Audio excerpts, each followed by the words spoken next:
तुर्की बाजरी आहे, तुर्किस्तानवरून आणलेली बाजरी आहे, राजस्थानी बाजरी आजी राजस्थानला आणलेली.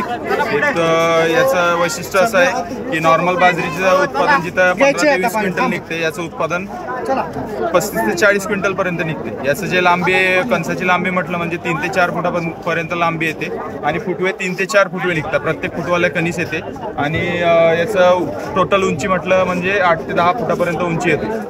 आणि याचा चारा पण आपण गुरांना चारू शकतो.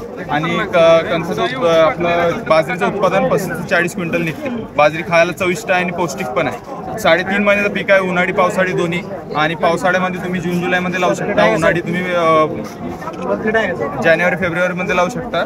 आणि याचं फक्त नॉर्मल असं आहे की भरणी करावं लागते खालून 20 ते 25 दिवसानंतर. 1 ते 1.5 किलो सीड प्रति एकराला लागते.